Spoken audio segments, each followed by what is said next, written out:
Ang isang ginagamot nito ay yung pag tayo'y natapilok, na dislocate yung ating bukong-bukong, ay kayo magbabayo lamang nito at itatapal.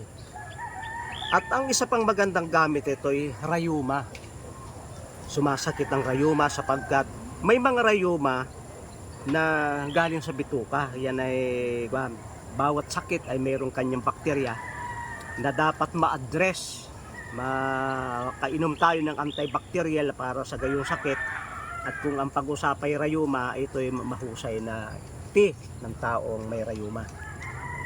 At saka kung masakit ang ngipin, nagngunguya nito o di kaya ay maglalaga at lalagyan ng kaunting asin at ilalagay sa bibig na hindi agad lulunukin. Ang nakagay lang oh. Pag masyadong sakit yung dilagay, dilagayin kayo na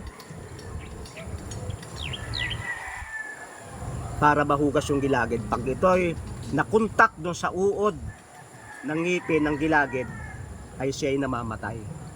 Kaya ito ay maganda. At saka yung ugat nito ay tinatapal din sa taong nakagat ng makamandag, insekto man o ahas.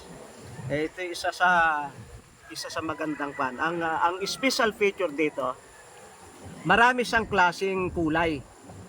At yung aking pan ay nasa 4 na klase lang ito. Pero ang kanyang bulaklak, halimbawa red, habang nagmamature ay nakakaroon siya ng ibang kulay. Kaya multicolor siya. Kagaya nito. Oh. Malapit nang maubos, nagiging parang pink na.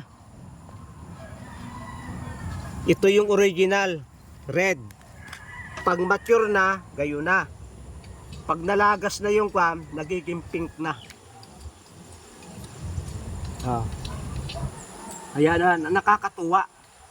Hindi lamang isang kulay, kundi nagpapalit siya ng kulay habang lumilipas ang araw.